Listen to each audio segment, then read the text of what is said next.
Episode 45 की भी starting वहीं से होती है जहाँ वो मोटा लड़का वही हाव भी किन्नान से बोलता है, बच्चे आखिर तुम यहाँ आकर इससे माफी क्यों नहीं मांगते। जिसपे किन्नान उससे भी फुल एटीट्यूड में बोलता है, ओए क्या तुमने मेरी बातें नहीं सुनी, तुमने तो आखिर पूछा भी नहीं क्यों, तुम और हुआंग क्यू दोनों एक जैसे हो। जिसपे हुआंग क्यू को बहुत गुस्सा आता है लेकिन वो कुछ नहीं करता। तभी वही हाव बोलता है, जुआनलिन सेक्ट का ये बच्चा अभी के करंट सिचुएशन को नहीं समझ पा रहा, जाओ और बताओ इसने किसे मना किया है। जिसपे उसके सेक्ट के लोग अपने ऑरा रिलीज करते हुए बोलते हैं, ये बच्चा, चलो इसे सबक सिखाते हैं और मैं इसकी टांगे तोड़ूंगा। जिसे देखकर आसपास का एक पर्सन बोलता है, ये बच्चा लगातार यहाँ के सभी सेक्ट के लोगों को भड़काया जा रहा है और अब तो इसने वेई हाव को भी भड़का दिया है। अब तो इस बच्चे का परिणाम भी अंदाजा लगाया जा सकता है। और ये सब देखने के बाद फेंग जियामिन सेक्ट के लोग बहुत खुश होने लगते हैं। जिसे देखकर इल्डर ताई गुस्से में बोलते हैं, चाओस फ्लेम सेक्ट अब तुम्हारा बहुत हो रहा है। जिसे सुनकर किन्वी सेक्ट की इल्डर बोलती है, इल्डर जैंग आखिर आप एक ऑर्डिनरी डिसाइपल के लिए लुआन सेक्ट से पंगे क्यों ले रहे हैं। और मैं आपको बता दूं, लुआनियान सेक्ट, चाओस फ्लेम सेक्ट और फायर क्लैन तीनों वेई हाव के क्लैन का ही नाम है। आखिर आप ऐसे मामूली और कमजोर डिसाइपल के पैर हाथ तोड़कर उसे लंगड़े कर ये बात यहीं पे रफा दफा क्यों नहीं कर देते। जिसपे इल्डर गुस्से में बोलते हैं, मैं यहाँ शांति से बैठकर ये सब नहीं देख सकता कि कोई मेरे जुआनलिन सेक्ट के डिसाइपल को आकर टच भी करे। जिसपे वेई हाव बदतमीजी करते हुए बोलता है, ओए बूढ़े आदमी, मैं तुम्हारी ही मदद कर रहा हूँ इस तरह के कचरे को साफ करने में, ज्यादा अज्ञानी बनने की कोशिश नहीं करो और मेरे रास्ते से हट जाओ। उसके बाद वो अपने इल्डर को किन्नान के ऊपर अटैक करने का इशारा कर देता है। जिसपे कि उसके इल्डर एक फायर वर्ड बना के किन्नान के ऊपर अटैक कर देते हैं। लेकिन इल्डर ताई जल्दी से किन्नान के सामने आकर एक शील्ड बनाकर उनके अटैक को नलीफाई कर देते हैं। तभी वहाँ कोई आते हुए बोलता है, मेरे रास्ते से हट जाओ। जिसे सुनकर सभी लोग डर के ऊपर के साइड देखने लगते हैं तो ऊपर के साइड और कोई नहीं, म्याओ म्याओ होती है जो एक बहुत बड़े मॉन्स्टर को लेके एक पहाड़ के ऊपर दे मारती है, जिससे कि वो पूरा जगह कांप जाता है। तभी वो नीचे आके अपने हाथ अटकते हुए बोलती है, लगता है मैं एकदम टाइम पे आई हूँ। लेकिन तभी हम उस मॉन्स्टर को देखते हैं जो कि फिर से वहाँ पे खड़ा हो जाता है और वो मॉन्स्टर लिटरली में बहुत बड़ा होता है और वो वहाँ पे गुस्से में दहाड़ने लगता है। लेकिन तभी वो अचानक से गिर पड़ता है क्योंकि वो बहुत ज्यादा घायल था और उस बेचारे मॉन्स्टर का काम वहीं पे तमाम हो जाता है। जिसे देखकर आसपास के सभी लोग डरते हुए बोलते हैं, आखिर ये बच्ची किस तरह की मॉन्स्टर है, उसने अकेले ही इस एंशिएंट मॉन्स्टर को डिस्ट्रॉय करके रख दिया। जिसे देखकर फायर सेक्ट का इल्डर भी डरते हुए बोलता है, क्या इस छोटी लड़की का कल्टीवेशन मेरे से भी कई गुना ज्यादा है। उसके बाद वो किन्नान के साइड जाते हुए बोलती है, जाओ नान जी, मैं इस डेमन पिल को बाद में निकालूंगी, तुम जाकर पहले इस प्रिंसेस के लिए वाइन बना कर लाओ। तभी वो वेई हाव के साइड घूरते हुए बोलती है, जिसपे वेई हाव ऊपर से नीचे तक कांप जाता है। उसके बाद प्रिंसेस वेई हाव के कंधे पे जैसे ही हाथ रखती है, वेई हाव के तो फट के 4 हो जाती है। तभी प्रिंसेस बोलती है, क्या कोई और भी मेरे साथ ड्रिंक करना चाहेगा। जिसपे उसके क्लैन के इल्डर भी उसे इशारों में मना करके अपना मुंह फेर लेते हैं और आसपास के इल्डर भी डरते हुए अपना मुंह फेर लेते हैं। जिसे देखकर वेई हाव डर के अपना हाथ किन्नान की तरफ जोड़ते हुए बोलता है, ब्रदर किन्नान, मैं अंधा था जो मैं देख नहीं पाया, मुझे आशा है कि ब्रदर किन्नान इसका बुरा नहीं मानेंगे। मैं ओयुआन पवेलियन के खत्म होने के बाद ब्रदर किन्नान से माफी मांगने के लिए एक बैंकेट अरेंज करूंगा। जिसपे किन्नान भी उसके सामने ग्रीट करते हुए बोलता है, इसकी कोई जरूरत नहीं इतनी छोटी सी बात के लिए। जिसपे वेई हाव खुश होते हुए रुओलिन को पीछे धक्का देते हुए बोलता है, हाँ हाँ बिल्कुल सही, इतनी छोटी सी बात, बस इतनी छोटी सी बात थी। तभी प्रिंसेस म्याओ म्याओ बोलती है, जो कोई भी इस प्रिंसेस को टच करने की कोशिश करेगा वो हमेशा इस बारे में रिग्रेट ही करेगा।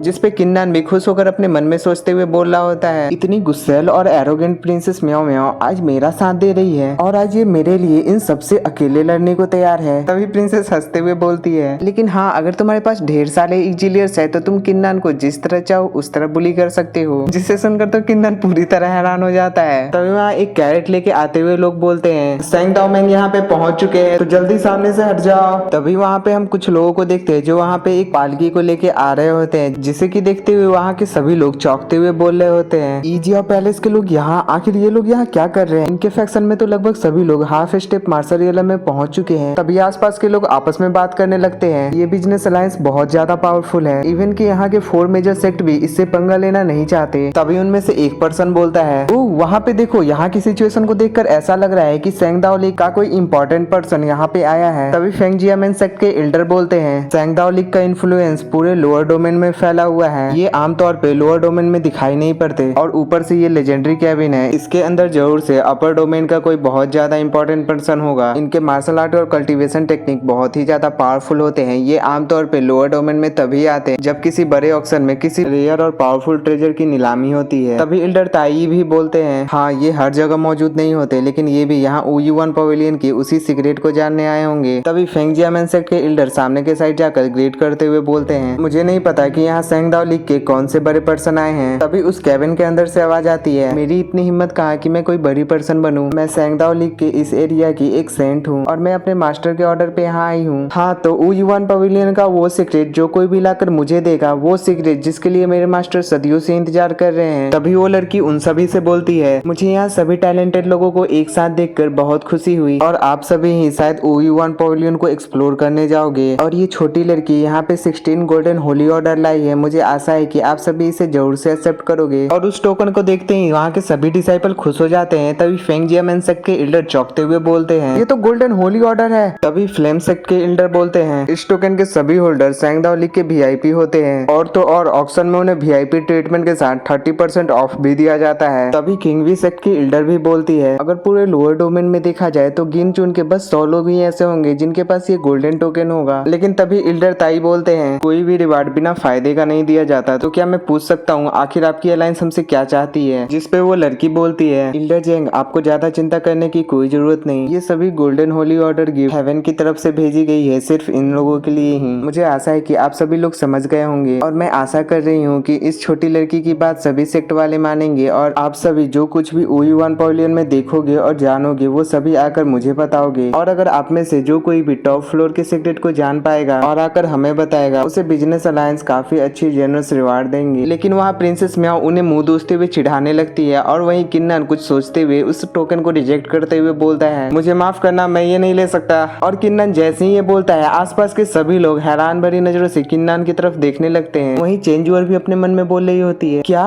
बिग ब्रदर ने सच में इस टोकन को भी रिजेक्ट कर दिया। तभी उस कैरेट के अंदर बैठी वो बूढ़ी अम्मा गुस्सा होते हुए बोलती है, सेंट ये किन्नन बहुत ही ज्यादा साहसी है, आखिर इसकी हिम्मत कैसे हो गई आपकी काइंडनेस को रिजेक्ट करने की। ये बूढ़ी नौकरानी उसे तब तक मारेगी जब तक वो रेंगने न लगे, आखिर इसे भी तो पता चले कि मना करने का परिणाम क्या हो सकता है। जिसपे सेंट बोलती है, नहीं इसकी कोई जरूरत नहीं, मैं अब भी देखना चाहती हूँ क्योंकि इसने विंती आइलैंड पे इतिहास रचा है और ये वही पर्सन है जो एक के बाद एक 9th रैंक के जीनियसेस को हराता चला गया है। तो मैं भी देखना चाहती हूँ कि आखिर ये यहाँ कौन से सरप्राइज ला सकता है। जिसपे वो बोलती है, लेकिन सेंट ये बच्चा मुझे उतना भी खास नहीं लग रहा, बाकी सबने तो उस टोकन को एक्सेप्ट कर ही लिया है, तो आखिर हमें इसकी क्या जरूरत। जिसपे सेंट बोलती है, मैं एक बात बताना तो भूल ही गई, ये ज्वानलिन सेट के ग्रेट टिलर के द्वारा सराहाया जाता है। उसके अलावा इसके बगल में जो लड़की खड़ी है वो मुझे कुछ ज्यादा ही मिस्टीरियस लग रही, फिर भी इतनी पावरफुल होने के बावजूद वो इसके साथ है, तो जरूर इसके अंदर कुछ तो बात होगी। तभी वेहाओ बोलता है, ब्रदर किन्नन तुम्हारे अंदर तो सच में बहुत ज्यादा हिम्मत है कि तुमने इस rare golden holy order token को लेने से मना कर दिया, इवन कि मैं वेहाओ भी ऐसा नहीं कर सकता, तुम सच में कमाल के हो। लेकिन किन्नन उसे कोई भाव नहीं देता, जिससे कि बेचारे का मुंह बन जाता है। उतने में ही ऊ युआन पवेलियन का गेट खुल जाता है, जिसे देखकर वहाँ के सभी लोग सामने के साइड दौड़ते हुए बोलते हैं, जल्दी चलो, ऊ युआन पवेलियन का रेनबो ब्रिज खुल चुका है, जल्दी चलो, जल्दी पवेलियन के अंदर चलो। तभी मियाओ मियाओ जोर से बोलती है, जियाओ नान जी अच्छा करना।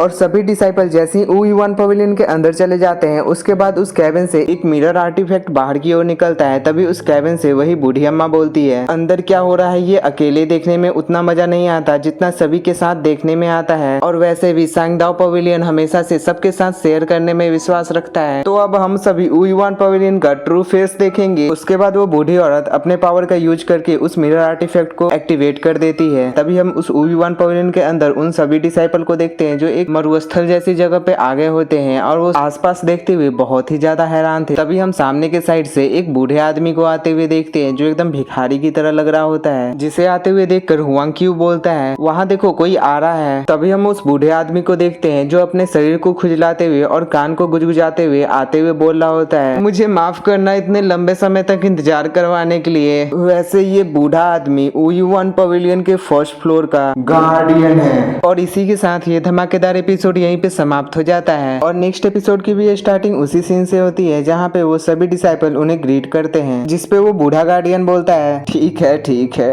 उसके बाद वो वहाँ की लड़कियों को ठरकियों की तरह घूरे जा रहा होता है, जिससे कि वहाँ की सारी लड़कियां अनकंफर्टेबल फील कर रही होती है, जिसपे वही हाउडुअलिन के आगे आ जाता है। तभी चेंजुअर बोलती है, सीनियर प्लीज आप अपने उम्र का तो लिहाज करो कम से कम, जिसपे वो गार्डियन बोलता है ठीक है ठीक है। उसके बाद वो अपने हाथ से इशारा करके ऊपर के साइड से एक बहुत पावरफुल सा पिलर नीचे के साइड गिराता है, जिससे कि सब देखकर चौंक जाते हैं। तभी वो आगे आते हुए सबको बताते हैं, इसके लेंथ और मोमेंटम पे मत जाओ, ये तुम्हारा भविष्य बताने की क्षमता रखता है, ये तुम्हारा तुम्हारे फ्यूचर अचीवमेंट को बताएगा कि आखिर तुम जोंगू या किंगू को अचीव करोगे, ये तुम्हें साफ साफ बता देगा। जिसे सुनकर आसपास के सभी डिसाइपल हैरान होते हुए बोलते हैं, आखिर ऐसा कैसे हो सकता है, इतना पावरफुल चीज इस दुनिया में कैसे आ सकता है, आखिर ये कितना इविल और अपमानजनक है। तभी वो ओल्ड मैन सबको बोलते हैं, जो 10 लोगों का हाईएस्ट कल्टीवेशन लेवल ये प्रेडिक्ट करेगा, सिर्फ वही लोग सेकंड फ्लोर पर जा पाएंगे और उन्हें ही रिवार्ड मिलेगा। और वैसे तुम सभी, इस ओल्ड मैन को तुम में से जो कोई भी मुझे टच करने और किस करने देगा उसके रिवार्ड डबल हो जाएंगे। जिसपे सभी लड़कियां चौंक के डरने लगती है। तभी उनमें से एक डिसाइपल बोलता है, ये तो टोटली अनफेयर है, आखिर तुम ऐसा कैसे कर सकते हो। जिसपे वो गार्डियन बोलता है, ओल्ड मैन ये मेरा असेसमेंट, मेरा जगह, मेरा जो मन मैं वो करूंगा, और मैंने कब कहा कि मैं ये फेयरली टेस्ट लूंगा। जिसपे वो डिसाइपल गुस्सा जाता है, लेकिन तभी वो गार्डियन उसे चिढ़ाते हुए बोलता है, हाँ मैं अनफेयरली टेस्ट लेता हूँ और मैं अनफेयरली टेस्ट लूंगा, अगर तुम्हें इससे कोई दिक्कत है तो आओ आओ मुझे यहाँ पे काटो, आओ आओ। और ये सब देखकर कुनवी सेक्ट की एल्डर बोलती है, आखिर इतना सेमलेस पर्सन इस दुनिया में कैसे हो सकता है। तभी केविन के अंदर से वही सेंट बोलती है, इस ओयुआन के फर्स्ट लेवल के बारे में मैंने जितना रूमर सुना था ये तो उससे ज्यादा इंटरेस्टिंग लग रहा है। तभी वहाँ दूसरे सेक्ट के एल्डर बोलते हैं, यहाँ हर बारी अलग अलग सेक्ट के अलग अलग डिसाइपल जाते हैं और वो इसके इंटीरियर के बारे में अलग अलग बताते हैं, लेकिन इस बार मुझे खुद की आंखों पे विश्वास नहीं हो रहा है कि इसके अंदर का भाग इतना बड़ा और इतना विशाल है। तो तुम्हें क्या लगता है इस बार इस कंपटीशन में कौन जीतेगा। तभी फेंगजिया मैन सेक्ट के एल्डर बोलते हैं ये तो नेचुरल सी बात है, फेंगजिया मैन सेक्ट का टॉप डिसाइपल हुआंग क्यू ही इस मैच को जीतने वाला है। जिसपे एल्डर ताई बोलते हैं, कहीं तुम ज्वालिन सेक्ट के डिसाइपल के बारे में भूल तो नहीं रहे। जिसपे फ्लेम सेक्ट के एल्डर बोलते हैं, हर कोई गोंगयांग नहीं होता, मुझे नहीं लगता कि इस बार के सेशन में कोई गोंगयांग जैसा डिसाइपल आया होगा, तो तुम सभी को टॉप प्लेस तो भूल ही जाना चाहिए और इस बार का टॉप रैंकिंग हम ही जीतने वाले हैं। और यार इनके शब्दों से ऐसा लग रहा है कि इससे पहले जो ओयुआन पवेलियन में कंपटीशन हुआ था उसमें टॉप रैंकिंग सीनियर ब्रदर गोंगयांग ने हासिल की थी। जिसपे क्विनवी सेक्ट की एल्डर बोलती है, हाँ मैं मानती हूँ वे हाउ एक जीनियस है, लेकिन हमारी क्विनवी सेक्ट की डिसाइपल भी कोई कच्ची खिलाड़ी नहीं है। तभी आसपास के लोग बोलने लगते हैं, 4 मेजर सेक्ट की रैंकिंग भी इसी ओयुआन पवेलियन के असेसमेंट पे डिपेंड करता है, लेकिन दूसरी तरफ प्रिंसेस म्याओ म्याओ को इससे घंटा फर्क नहीं पड़ता और वो चिल मार के सोई हुई होती है। उसके बाद हमारा सीन फिर से ओयुआन पवेलियन के अंदर जाता है जहाँ गार्डियन बोलते हैं तो इस असेसमेंट को शुरू किया जाता है। तभी एक लड़की जैसे उस पिलर पे अपना हाथ रखने वाली होती है वैसे ही गार्डियन उसे बोलते हैं, छोटी लड़की अगर तुम डबल रिवार्ड चाहती हो तो तुम इस बूढ़े आदमी से पूछ सकती हो और यार ये बुढ़ा कितना बड़ा ठरकी और हंसी है। लेकिन वो लड़की उसे इग्नोर करते हुए उस पिलर के ऊपर जैसे अपना हाथ रखती है उस पिलर के ऊपर से व्हाइट कलर की रोशनी चमकने लगती है, जिसे देखकर वो गार्डियन बोलता है, वांग दुआंगी तुम तो फ्यूचर में मार्शल किंग जेलम तक पहुंच सकती हो, छोटी लड़की कम से कम तुम मुझे किस तो करने दो। जिसपे वो लड़की उसे पूरी तरह इग्नोर करके चली जाती है। जिसपे गार्डियन बोल रहा होता है, इस तरह का मौका बहुत रेयर होता है, ये लड़के लोग भी डबल रिवार्ड चाहते हैं लेकिन मैं ये डबल रिवार्ड इन्हें नहीं दे रहा। और इसी तरह बारी बारी जाकर सभी डिसाइपल टेस्ट दे रहे होते हैं जिसे कि बाहर से सभी लोग देख रहे होते हैं। वहाँ किसी का भी cultivation level martial king level के ऊपर जा ही नहीं रहा होता, जिसे देख गार्डियन जमाई लेते हुए बोलते हैं, थोड़ी सी उजली रोशनी। तभी उनके पास एक डिसाइपल आते हुए बोलता है, एक्चुअली एल्डर क्या आपके लिए जेंडर मायने रखता है। और यार ये सही खेल गया।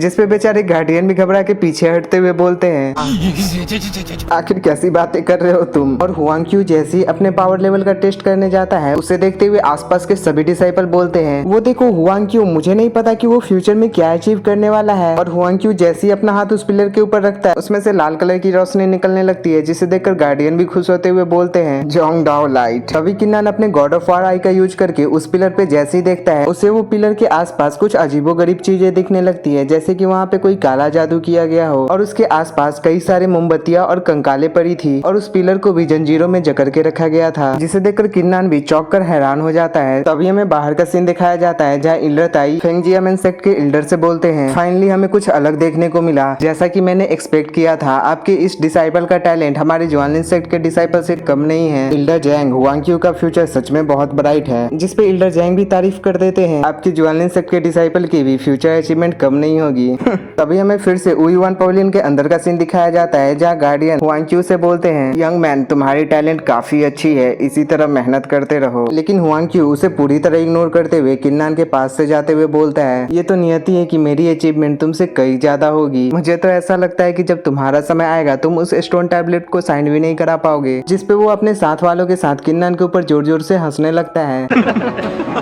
तभी वही हाउ हंसते हुए सामने जाते हुए बोलता है, तो पहले तुम मेरे ही फ्यूचर अचीवमेंट पे एक नजर क्यों नहीं डालते। और वही हाउ जैसे ही उस पिलर के ऊपर हाथ रखता है उसमें से रेड कलर की रोशनी निकलने लगती है, जिसे देखकर हुआंगलोंग बोलता है जैंगदाओ लाइट, क्या ये भी ऊजोंग रियलम तक पहुंच जाएगा। और किन्नन जैसे ही उस तरफ देखता है वो चौंक जाता है, क्योंकि वहाँ लाल कलर से पीले कलर की रोशनी हो जाती है, जिसे देखकर सभी लोग चौंकते हुए बोलते हैं ये तो इंपीरियल लाइट है। वहीं हुआंग चौंक के चिढ़ते हुए बोलता है आखिर ऐसा कैसे हो सकता है वही हाउ, आखिर ये पर्सन। वहीं रोलिन भी चौंकते हुए बोलती है मार्शल इंपीरियलम। तभी गार्डियन भी उसके पास जाते हुए बोलते हैं अच्छे, बहुत अच्छे, तुम तो फ्यूचर में एम्परर ऑफ ऊ बनने वाले हो। जिसे देखते हुए सेंट बोलती है लगता है अब इस असेसमेंट के अंदर कोई भी सस्पेंस नहीं है। तभी फ्लेम सेक्ट के एल्डर भी फेंगजियामन सेक्ट के एल्डर का मजाक उड़ाते हुए बोलते हैं ब्रदर फैंग, मुझे सच में माफ कर देना, मुझे नहीं पता था कि यंग मास्टर हाउ हुआंग का स्पॉटलाइट चुरा लेंगे।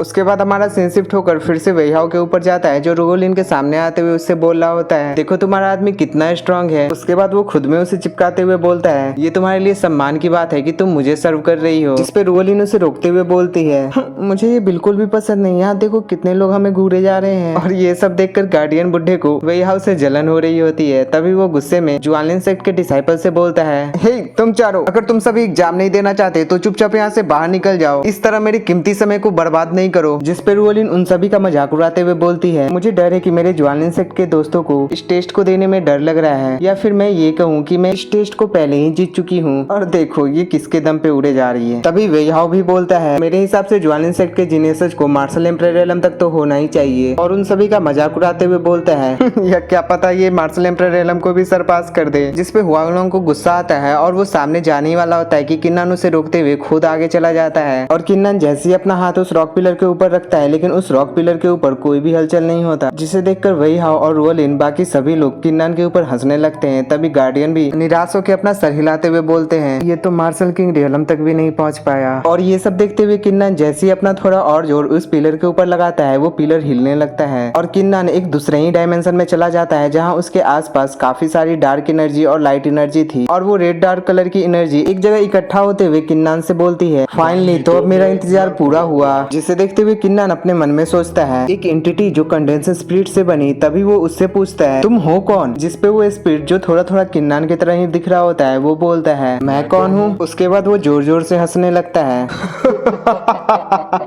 तभी वो अचानक से किन्नन की तरफ घूम के जाते हुए बोलता है मैं तुम हूँ। जिसपे किन्नन की पूरी तरफ फट जाती है। और इसी के साथ ये धमाकेदार एपिसोड यहीं पे समाप्त हो जाता है। अगर आपको ये वीडियो पसंद आया हो तो प्लीज वीडियो को लाइक कर देना, चैनल को सब्सक्राइब करके बेल नोटिफिकेशन ऑल पे सिलेक्ट कर देना और एक प्यारा सा कमेंट कर देना। राधे राधे।